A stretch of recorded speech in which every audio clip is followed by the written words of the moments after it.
Welcome to Professor Game Podcast, where we interview successful practitioners of games, gamification, and game thinking who brings the best of their experiences to get ideas, insights, and inspiration that help us in the process of getting the students to learn what we teach. And I'm Rob Alvarez. I teach and work at IE Business School in Madrid, where we create interactive and engaging learning materials.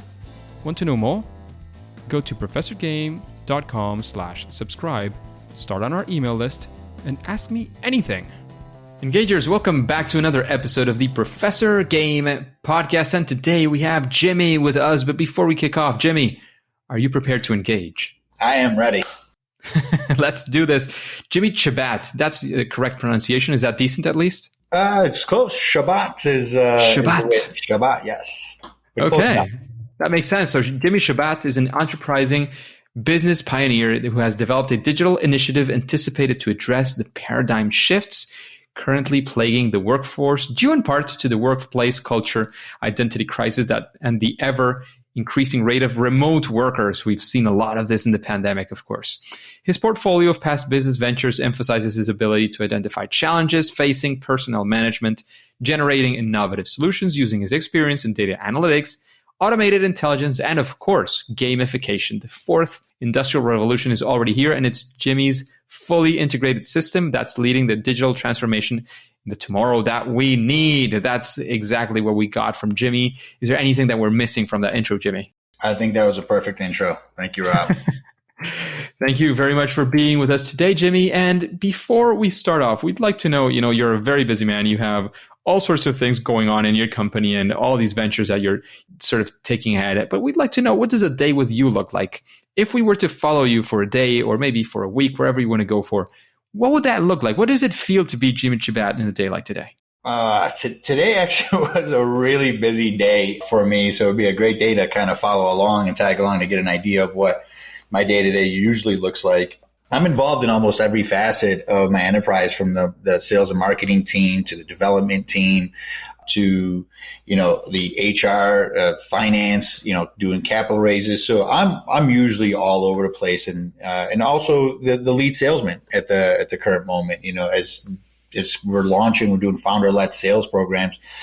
Because I've got so much experience, right before I got on with you, I was doing a Zoom presentation for a company out of the Philippines, a call center that is looking for helping to engage their employees. So my day usually starts, with my kids and dropping them off at school, coming to work. I've got to have my first cup of coffee before I can address anything. And usually some stand-up meetings with different parts of my team members, making sure that there's no roadblocks for them and that they've got clear direction on what their day is going to look like. And, there's no obstacles that I can help with, or at least I can get out of their way. And then it's just meeting after meeting. And again, depending on my focus for that day, it could be purely feature development and working with my dev team and storyboarding some new features that we're building out. Working with our design team, they're building out some new UX or UI features, or working with my accountants as well as my attorneys and trying to close some finance deals as well. So, it's extremely dynamic, and it changes from day to day. And if I can get some travel in, I'm always happy to work on the road as well. But with COVID, that seems to be somewhat limited. It's probably not been a good year for on the road kind of stuff. No, you know what? I've had a chance because we're in upstate New York, and the weather's cold in the winter, so I've been able to go to some warmer climates, get an Airbnb, and just work from poolside, which is kind of giving me some alleviation from the grind of what COVID has brought to a lot of us in the workplace. Absolutely. It makes a lot of sense. And Jimmy, we were talking in the pre-interview chat that you've heard a couple of interviews of the podcast. So you know that this question is coming, because we would like to know, we come in strong. We like to learn from the past and from failures from our guests. And that is the moment where we talk about your favorite fail or first attempt in learning. One of those times where you wanted to do something, it just didn't work, especially in the space of gamification and game-based solutions. And, you tried to do something, it just didn't work. We want to be there with you, see how you came out of it. What did you learn? We want to live that experience alongside you. Yeah, I mean, I have no shortage of those. I mean, nobody's really proud of failures, but as an entrepreneur, you kind of embrace them, and they're part of your your PhD in business, right? So it's an ongoing education. So I always look at mistakes as assets, learning opportunities, and looking at one particular failure when it has specifically to do with gamification, and one of the reasons why we've kind of went in this direction, developing Zizzo, is an early iteration of Zizzo, which we had called at that time the e-whiteboard. Gamification is, or contests is what we would call them, which is gamifying work, creating incentives. One of our biggest mistakes early on is there's actually two facets of it. Number one is not leveling the playing field, right? Is creating a contest where everybody's considered equal. And, at work and in any environment, really, not everybody's equal. There's people who have been there longer, who have tenure and a lot more experience and have a better chance at winning than somebody who's just starting, and just like with any video game or anything new, there's a learning curve. So right off the bat, those people are kind of handicapped. And so, we've taken from that lesson, because what happened is contests became counterproductive, where people would look at it and they would start, be energized and motivated in the beginning. And then later on, they'd say, you know what? I don't care about this contest anymore. It's, the same people are going to win anyways. And so, your leaders are going to be resented because they're always taking all the prizes away from everybody else. At least that's the way it's perceived. And so the purpose of the contest or the gamification is pretty much gone. The second component of that is also putting everyone in the same boat in terms of what the prize is going to be. Everybody has different palettes for what they deem to be important or favorable to them, or interesting to them in terms of prizes. So, even when you try to change the prizes, the giveaway, the reward, you're never going to satisfy everybody. And that was one of the biggest things that we took away and we built into this new platform with Zizzo, is in ensuring that there is so much variety and there's so much range and micro rewards that's distributed throughout the entire platform, that everybody has equal opportunities and everybody gets to pick and choose their rewards at the end within our reward store. So I think those failures early on helped really set the direction for how we wanted to build this new platform. As usual, learning from those lessons, from those, what we could call a past fail or first attempt in learning, is definitely key to opening the doors to the future, as you can see. So learning from those lessons is fundamental. In this case, learning about what the rewards can and should look like, what it means for every different type of person. And it brings us, as usual, to our player profiles, right? Different types of people, different personalities, different types of, ways to approach these problems that we set forth in gamification, these puzzles, right? Right. So shifting from a fail experience or a first attempt in learning, how about we go for actually a success? One of those stories that you're proud to tell. Maybe you don't have to name if it's a client. I know that there's some information you cannot reveal, but we want to be in that story, be along with you. Also take some lessons, maybe some of the key nuggets that you can take from that success. What are maybe one or two factors that you would say, well, these are some of the most important things? Of course, it's always a system. Everything is important, but what would be a few of those lessons you took from that experience? And you know what? It's all related to the same experience with respect to, the trial and error, right? And as you said, you learn from your mistakes, but you definitely learn. It's even better to learn from your successes. And, our first, I guess, success we can identify is that total buy-in, that engagement. So when I developed this first iteration, it was more about accountability and transparency, developing a culture of accountability. And I set out to do so by creating a very objective management style. And, in our call center, there was different managers who had different management styles. And, those styles sometimes depended on relationships or mood. And really, I didn't like that. I didn't like people deciding how to manage and how they feel like managing. And I wanted something very objective. And so, the systems and the softwares that we would use for our day-to-day operations really failed to deliver the reporting. They were more focused on more of the account management, portfolio management, and compliance as opposed to performance. And so when I built this, it was more about, hey, how can I measure, track, and then report back to the people, the actual numbers that we're holding them accountable to, and then really setting those expectations. And as I said earlier, not everybody's created equal. And so by creating experience levels and setting expectations that are based on your experience level, it really leveled the playing field, and it created an environment and a culture of accountability that really was one of my proudest moments and one of my best successes is again, creating a ranking system that is based on experience, but providing opportunities for people to excel and be promoted through those ranks. And as you get promoted through those ranks, then so does your incentives and your rewards. They grow with it. So that was a great experience for me. It was one of my successes is learning and understanding through trial and error. But that was a really good success for me. Absolutely. Absolutely. And what would you take away from this? Like, what are some things, like, what did you do different? How were maybe some of the things that changed? Like you said, it was able to award people sort of more fairly in a way. Like, how did that look like? Are there any small reveals that you can make so that we can take some of that away?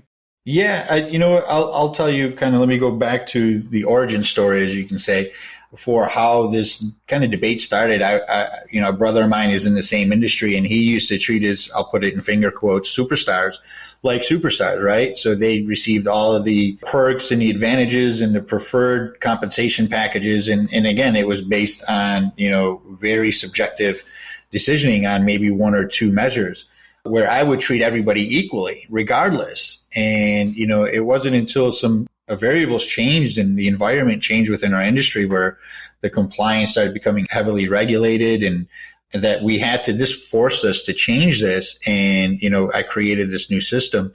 But taking it away is that there's compromise, right? I had to, I would have this debate with my brother and say, the way you're doing it is wrong. And he would tell me the way I was doing it was wrong. There's always a compromise. There's a middle ground where he can give and you can give and find a solution. So I guess the takeaway is, and it's one of our traits here, it's agility, is never be set in stone with one thing. Never set your mind to something so strongly that you're unable to move and unable to change. Be more agile, be more flexible in your thinking and in your reactions and your decision making. Don't always assume that you're always right. Being able to assume things and being right and being wrong is definitely something that is very, very important. And I like that one. I like that lesson very, very much. So thank you for that story, that lesson that you're sharing here today with the engagers. And moving to something else, because we've talked about success and failure at this point, and of course, you've done many things with Zizzo.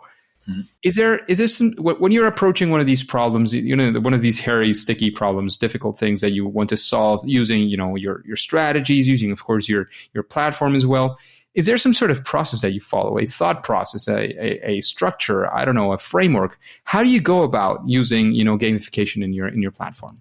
Well, I mean, that's also very dynamic, right? And so there's a process in terms of the evolution of an idea or a concept to reality, right? And, the beginning stages, really, a lot of this stems from watching my son play video games and being a gamer myself, growing up in the early stages of, Nintendo and then Sega Genesis, and then before the PlayStations and Xbox really took over the industry. But, I grew up on playing video games, and my son, I used to play as well. And, I got so busy that I would just come home and just watch him play. And some of the new games, really have features that are extremely well thought out. And so part of my process as I'm watching him play is to try to find that relationship between the interface and the game metrics and how he responds to it and how he navigates through it. And then I ask him a lot of questions, and he gives me feedback, and it's that loop of kind of watching. And even though I'm not playing the video game, I'm knowledgeable enough to understand what he's doing. And if I'm not, he's good enough. He's able to articulate it well enough for me to understand. And then I take that concept and I bring it into the office and I present it as an idea, as a concept, as what if we did something like this? And we take that feature and we try to find a way to mix it into our platform. And once it kind of passes the sniff test and, people they play devil's advocate and, there's always a little bit of give and take. And then if it gets improved, either it gets put into our roadmap and maybe as a future feature, or we say, you know what, that is something that we need right away. We wireframe it, we build it out. We kind of build the behaviors, how we want it to work within our application. And then it goes from low fidelity to high fidelity, and it goes to our development team, and then QA gets it tested, and then we deploy it as part of our next release. So, there is a process, but it's, like I said, it starts with me just observing what's working out there. It's I don't want to say it's hard to be innovative, because I think what we're doing is very innovative, but you can always borrow from what's out there and just make it better. That is kind of invention, right? Is just improving on things that are already working. Absolutely. That's part of what innovation means, taking the things that are out there and putting them together in a different way. That is innovation in and of itself. I mean, creating something entirely new from scratch.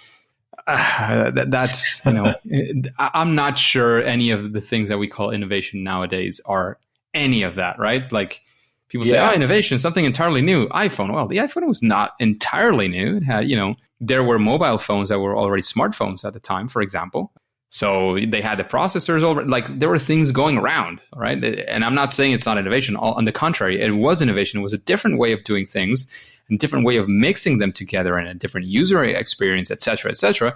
And that's what made it innovative. Not that you had nothing, and from nothing you created light. That sounds more like, religious stuff, wherever you're standing with that. I mean, if you see it like that, the only one who's innovating would be, the deities or God or whatever you want to call it, right? Right. Yeah, I watched a TED Talk not too long ago about originality and how there is nothing in this world that is actually original, that it all stems from something else. And it makes sense, I think. Yeah. I have a strong opinion in that sense, but as usual, it is still an opinion. So thank you for that process. I was just curious because it seems like you're drawing sort of game mechanisms or things that are getting to be done from life itself, games themselves, observing things that are going out sort of in the wild, so to speak. Yeah, I mean our target demographic is tomorrow's workforce. So when you look at tomorrow's workforce, it's our children, right? And what are they?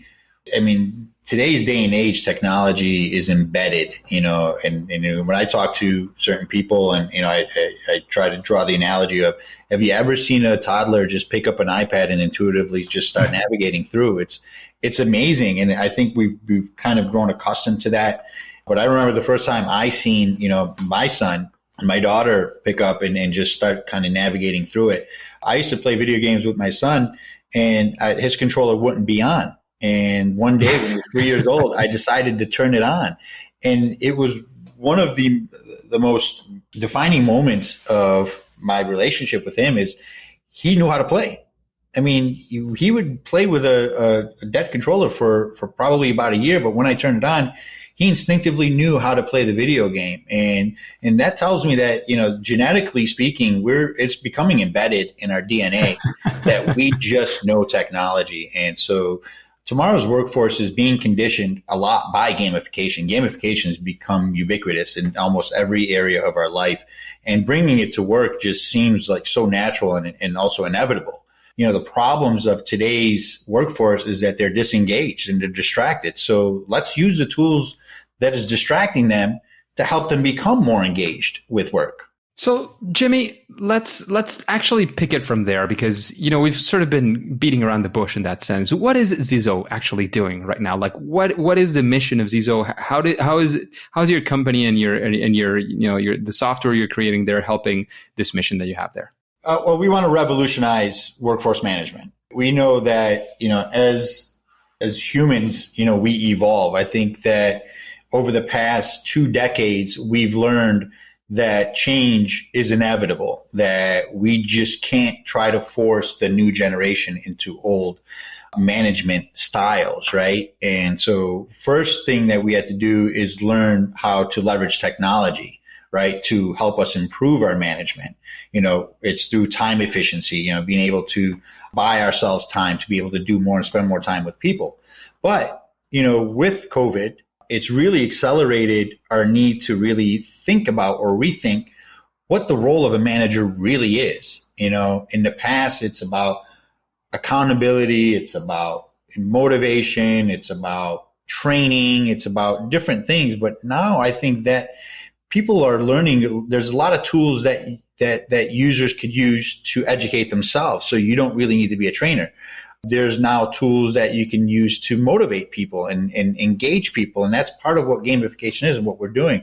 Our role, or the role that we're trying to create for the manager, the new role, is more of a happiness engineer, right? And, to create a fun and engaging environment to keep their workforce happy while they're at work. So that way they're not going home and escaping reality into the augmented reality that is gamification, but bringing what inspires them to go there into their workforce. So that way they're inspired to go to work every day. And so we really want to just revolutionize workforce management to make it so that way it's about building happiness into work, so that way your day doesn't seem so monotonous and so repetitive, especially in industries like call centers or manufacturing, where you are doing repetitive tasks. And, burnout is really easy, and disengagement is even easier than that. Absolutely. And talking about that, would you say that there are, again, it's not the golden mechanic or anything like that, just a best practice, something that you would say, well, when you introduce this, when you're thinking of workforce management and gamification, think about this, use this, and it'll definitely at least improve your project. Not make it perfect. I don't think there's such a thing, but at least make things better for you, make it easier, make it, better results. I don't know. What would you say is a best practice? With respect to Zizzo or in general? In general, I'm sure you're implementing some of those. Yeah, I think best practice. I mean, again, we are seeing a change in our world now that we've never seen before with COVID and the work from home, some of the lockdowns that are in place. So you're dealing with an environment that nobody's ever dealt with, at least not in a technological era, right? So it's about finding the right tools. I think that if best practices is finding the right tools for you and your organization, right? That works within the culture that you've either developed or have now forced to now redevelop. And, those tools can be things like, we talked earlier about Zoom, but that creates Zoom fatigue. And, people get tired of being in front of a camera or, on a mic and then they feel like when they talk about Big Brother, it's literally a camera watching you. It's different than being in a cubicle and your managers, right down, the hall from you. Even if they're over your shoulder. So, if the culture you're trying to create is more of a culture of accountability and you require technology to make sure people are doing what they're supposed to be doing, then maybe that's the tool for you. But if your culture is more about trust and communication and engagement, then, that's what we're trying to bring to the environment is that funness, is look, let the systems, let people kind of be motivated and be incentivized through this system and really just make it more engaging, make it more fun, build the games, the contests, the tournaments, the Easter eggs, so that way they're always engaged in something different. There's that variety. It's not always the same thing over and over again. So creating variety, I think, is important in today's day and age. Absolutely. That's a great recommendation. And talking about recommendations, you've heard a couple of interviews. You've gone through many of the questions already. When you think of Professor Game and the guests that we have here, is there somebody that comes to mind? They say, oh, I'd like to listen to this person, answering these interview questions or something similar. Is there somebody that you would recommend that we should, have at the Professor Game podcast? I don't know if I haven't gone through all of your podcasts and if you've had her on, but it's also one of your questions about my favorite books I recommend. But Jane McGonigal, I don't know if I'm sure you've heard of it. Reality is Broken is the book. Yes, absolutely. It's sitting right behind me right now. It's one of my favorite books, and And, I'm more, a lot of the guests that you have on your show is more professors, academic, right? Where I'm more of a real life experience is where my knowledge comes from, is from just applying all the things that we're talking about. I didn't study it, formally in any educational institution. I would apply it just in the normal part of day-to-day business. And then I started to study it, as I explained earlier, through watching games and also monitoring my own behavior while I'm playing games. And so, when I read Reality is Broken, and she's got a really, and, that book was written, 2012, almost 10 years ago. And she really forecasted the future pretty well. So I'd love to hear her on your show if you haven't had her on before. Absolutely. She is absolutely fantastic. We haven't had her. We've had, I don't want to defend myself. I just want to clarify that, we've had professors. We have a couple of academics, but I would say mostly we have practitioners who are doing gamification. Of course, after, 100, we'd probably be around 180 just about now. It's hard to go through such a list, and I completely understand it. I'm not saying anything. I just wanted to clarify that we have, bits of everything, and that's what we aim for. And of course, it is one of the reasons why you're here. So thank you for that recommendation. I'm guessing that if you were to recommend a book, you would be talking about Reality is Broken. Is that correct? That is correct. Yes. It's a great So you book. got the book out of the way. Yes. Absolutely. And Jimmy, we've been making all these questions. We've been talking about, you and your son playing, you playing a lot. We've been talking about games. And in that sense, we'd like to make one of those difficult questions, one of the tough ones. What would you say is your favorite game? I've given this some thought, because that question comes up a lot in conversation. And, I think one of my favorite games of all time, and I've played this franchise from day one, is the EA Sports Madden game. And, it's gone through such a huge evolution, not just from a user interface and their graphics, but just the functionality and how, from a social standpoint, how you can play with just about anybody around the world. We're just like most games nowadays, but franchise mode, building a team and managing it. And it's probably one of my favorite games of all time. And, you can separate. It's just like saying what's your favorite movie or what's your favorite food, right? And there's so many categories. You like to split it up, but, in terms of sports games, that is number one, by far my number one, but I think I would place that as my favorite game of all time. That sounds fantastic. It's one of those sports games. I haven't lived in America ever, so football, American football is not something that I completely or actually even understand too much, but I can definitely get being passionate about a sport and, following it as well through the video games. I've played a lot of FIFA. I like soccer or football, as they call it here in Europe, but that's something I enjoy quite a bit as well. So, sports are definitely something that is interesting. One of the things that I've seen, I don't know if Madden does the same thing, like FIFA by now, as well as the competing PES or something like that, Pro Evolution Soccer, yeah.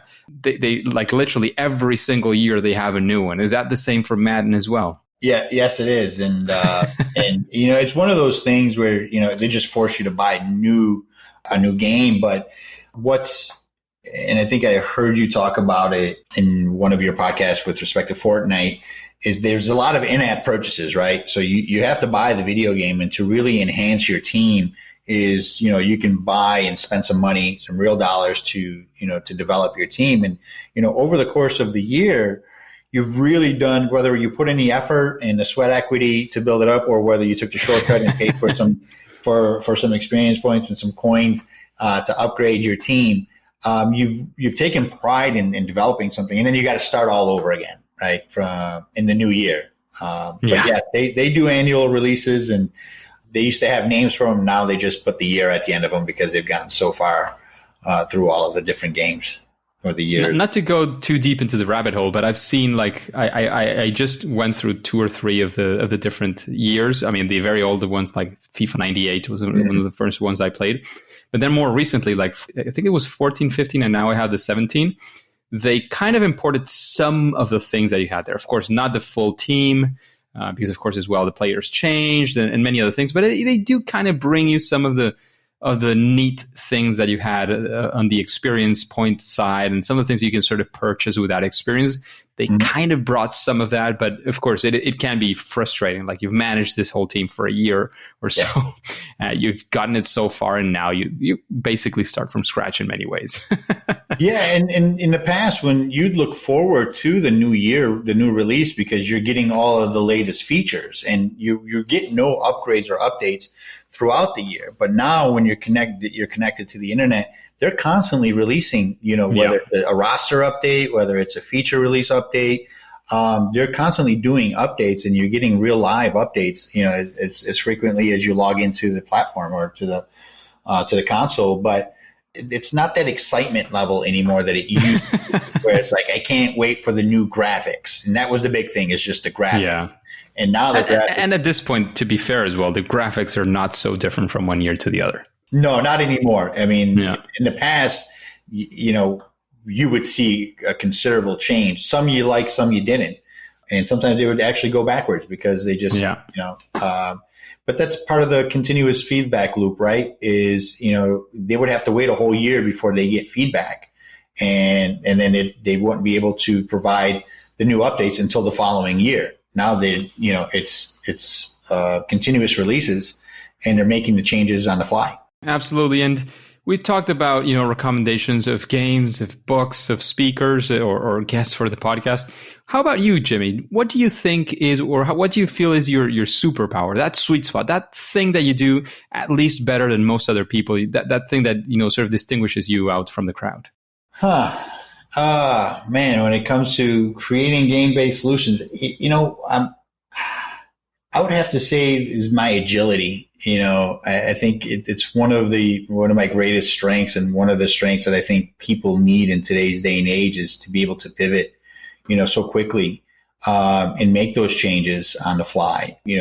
I think a lot of the older generation, mine included, I'm dating myself here, is you kind of get set in your ways, and as you gain more experience and experience more success, you kind of you get a little cocky, and a little bit overconfident, and you just kind of get set in stone. So I think my agility, my ability to adapt, whether it's to environment, but my flexibility to listen to others. And as I mentioned earlier in that story about my brother, is compromise, right? Is not think that you know everything. So I think agility is one of those traits and those tool sets that if everybody can put in their tool belt, would help them a long ways. And, I learned the tough way on that one, several times before actually applying it to my day to day.